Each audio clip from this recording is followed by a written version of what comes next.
Hi friends, నమస్తే. నేను మీ Shiva.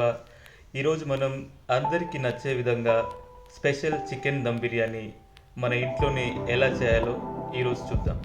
So ఇది డెఫినెట్గా అందరికీ నచ్చుతుంది.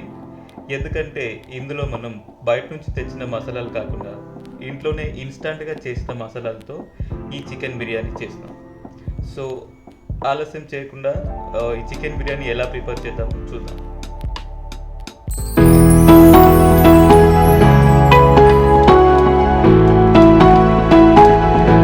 ముందుగా హాఫ్ కేజీ బాస్మతి రైస్ని ఒక బౌల్లో తీసుకోవాలి. సో ఈ రైస్ని నీట్గా కడిగిన తర్వాత ఇందులో వాటర్ పోసి ఒక half an hour to 45 minutes పక్కన పెట్టాలి. తర్వాత ఒక బౌల్లోకి 3/4 కేజీ చికెన్ తీసుకోండి. So based on your interest, మీరు ఎక్కువ తినాలనుకుంటే ఎక్కువ తీసుకోవచ్చు. సో నేను 750 గ్రామ్స్ చికెన్ తీసుకున్నాను. సో ఈ చికెన్ని బాగా సాల్ట్ అండ్ లెమన్తో బాగా కడిగాను. సో మళ్ళీ కూడా నేను హాఫ్ లెమన్ పిండుతున్నాను, సగం నిమ్మకాయ రసాన్ని పిండుతున్నాను ఇందులో. ఆ తర్వాత తగినంత ఉప్పు, కారం, పసుపు వేసి ఇందులో కొంచెం ఆయిల్ కూడా వేసి దీన్ని బాగా కలుపుతున్నాను. సో ఈ మిశ్రమాన్ని మనం బాగా కలుపుకున్న తర్వాత దీన్ని ఒక 30 మినిట్స్ పాటు మనం పక్కన పెట్టాలి. ఇప్పుడు మనం ఒక మిక్సర్ జార్లో దాల్చిన చెక్క, లవంగాలు, యాలకులు, ఒకటి అనాస మొగ్గ ఇందులో వేసుకొని ఒక 3 టేబుల్ స్పూన్స్ ఆఫ్ ధనియాలు, 3 టేబుల్ స్పూన్స్ ఆఫ్ ధనియాలు వేసుకున్న తర్వాత అలాగే దీంట్లో ఒక 10 కాజు ముక్కలు చేసి వేసుకోండి. సో ఈ మిశ్రమాన్ని గ్రైండ్ చేసి పక్కన పెట్టుకోండి. మళ్ళీ అదే జార్లో ఒక టొమాటో మరియు 3 పచ్చిమిరపకాయలు ఇట్లా చుంచి ఇట్లా వేసుకోండి. మళ్ళీ అందులోనే కొత్తిమీర, కొంచెం పుదీనా వేసి ఈ మిశ్రమాన్ని గ్రైండ్ చేసుకొని పక్కన పెట్టుకోండి. సో ఈ 2 మిశ్రమాలు కూడా మనకి ఈ బిర్యానీలో చాలా ఇంపార్టెంట్. వీటి వల్ల టేస్ట్ ఎక్కువ వస్తుంది. సో ముందుగానే ఫ్రైడ్ ఆనియన్స్ రెడీగా పెట్టుకోండి. మనం చికెన్ గ్రేవీ చేసుకుందాము. ముందుగా ఇందులో నేను బటర్ వేసాను. బటర్ అంటే బటర్, లేదంటే నెయ్యి కూడా వేసుకోవచ్చు. ఆ తర్వాత ఇందులో నేను బిర్యానీకి సంబంధించిన మసాలాలన్నీ వేశాను. వీటిని బాగా కలుపుకోవాలి. ఇందులో నేను మళ్ళీ తగినంత అల్లం వేసుకోండి. ఈ అల్లం వేసుకొని మళ్ళీ కలపండి. కలిపిన తర్వాత మనం ముందుగా ప్రిపేర్ చేసుకున్న టొమాటో, కొత్తిమీర ఆ మిశ్రమాన్ని ఇందులో వేయాలి. టొమాటో, కొత్తిమీర, పచ్చిమిర్చి ఆ మిశ్రమాన్ని ఇందులో వేసి మళ్ళీ బాగా కలపండి. ఆ తర్వాత ముందుగా మ్యారినేట్ చేసిన చికెన్ని ఇందులో వేయండి. వీటిని బాగా కలిపి కాసేపటి తర్వాత ఇందులో మనం ముందుగా ప్రిపేర్ చేసుకున్నటువంటి ఫ్రైడ్ ఆనియన్స్ని దీని మీద చల్లండి, ఈవెన్గా చల్లండి. సో ఇది మీకు నచ్చినట్టుగా చల్లండి, మీకు ఎంతగా వస్తే అంత. ఆ తర్వాత మనం ఈ చికెన్ని సిమ్లో పెట్టుకొని కాసేపు పక్కన పెట్టండి. సో ఇప్పుడు మనం సైమల్టేనియస్గా రైస్ ప్రిపేర్ చేయాలి. ఇందులో నేను 2 లీటర్స్ ఆఫ్ వాటర్, 2 లీటర్ల వాటర్ పోస్తున్నాను. మళ్ళీ ఇందులో కూడా బిర్యానీకి సంబంధించిన మసాలాలు వేస్తున్నాను. కొద్దిగా అల్లం, పచ్చిమిరపకాయలు, మనం ముందుగా ప్రిపేర్ చేసుకున్నటువంటి మసాలా 1 స్పూన్, తగినంత ఉప్పు,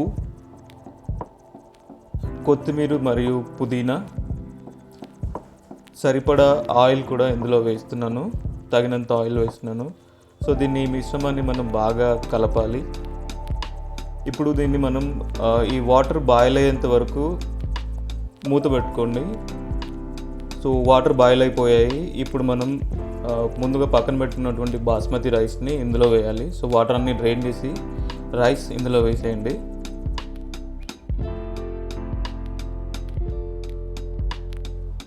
మనం బాస్మతి రైస్ని 45 మినిట్స్ మనం నానబెట్టాం కాబట్టి సో ఫాస్ట్గా ఉడికిపోతుంది రైస్. ఒకసారి 2 సార్లు ఇలా కలపండి. కలిపిన తర్వాత ఒక 10 to 15 మినిట్స్ పక్కన పెట్టేయండి. ఇప్పుడు చికెన్ దగ్గరికి వెళ్దాం. చికెన్ ఆల్మోస్ట్ ఉడికింది. సో చికెన్ కూడా మనం ముందే మ్యారినేట్ చేసి పెట్టాం కాబట్టి తక్కువ టైంలోనే, జస్ట్ 15 మినిట్స్లోనే చికెన్ కూడా ఉడికిపోయింది. ఇంకా కొద్దిగా గ్రేవీ వచ్చే వరకు లో ఫ్లేమ్లో చికెన్ ఉంచండి. సో చికెన్ కూడా 10 to 15 మినిట్స్లో మంచిగా ఉడికింది. సో ఇందులో కూడా మనం ముందుగా ప్రిపేర్ చేసుకున్నటువంటి మసాలా 1 స్పూన్ వేయండి. సో కొద్దిగా దీన్ని కలపాలి, ఒక 2 టైమ్స్ కలపండి. ఇప్పుడు చికెన్ ఉడికింది. ఇప్పుడు మనం రైస్ చూద్దాం. సో రైస్ కూడా 90% ఉడికిందండి. ఇప్పుడు స్టవ్ ఆఫ్ చేసుకొని మనం ఒక స్ట్రైనర్తో వాటర్ కూడా అన్ని డ్రైన్ చేసి ఈ చికెన్ మీద రైస్ని ఇలా చల్లండి ఈవెన్గా. సో నేను స్టవ్ ఆఫ్ చేయలేదండి, సో లో ఫ్లేమ్లో పెట్టుకోండి.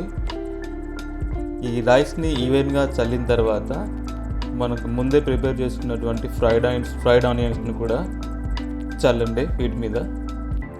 మనం రైస్ని 30 to 45 minutes మనం నానబెట్టాం కదండి, సో తొందరగా ఉడికింది రైస్ కూడా. ఈ ఫ్రైడ్ ఆనియన్స్ని ఇలా దీని మీద గార్నిష్ చేసుకోండి. అలాగే కొత్తిమీర, పుదీనా ఇలా చల్లండి. ఆల్మోస్ట్ మనకు అంతా అయిపోయిందండి, రైస్ అయిపోయింది, అంత లోపల పీస్ కూడా ఉడికింది. సో మీరు దీన్ని ఒక 10 to 15 minutes దీన్ని దమ్ చేసుకోవాలి. అలాగే food colour, saffron or lemon orange food colour వేసుకోండి. సో నేను ఆఫ్టర్ 10 to 15 minutes దమ్ చేసిన తర్వాత మనకు బిర్యానీ అనేది రెడీ అయిపోయింది.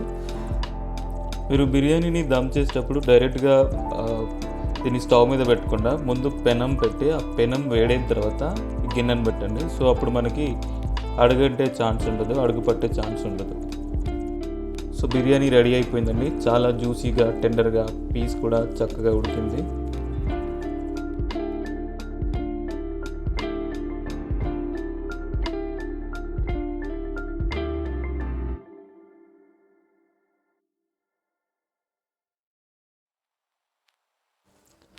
మీరు కూడా మీ ఇంట్లో ట్రై చేయండి అండ్ ఎలా ఉందో నాకు కామెంట్స్లో తెలియజేయండి. And this is my first cooking video. మీ అందరికీ నచ్చుతుంది అనుకుంటున్నాను. Please subscribe my channel for more cooking videos. Thank you for watching.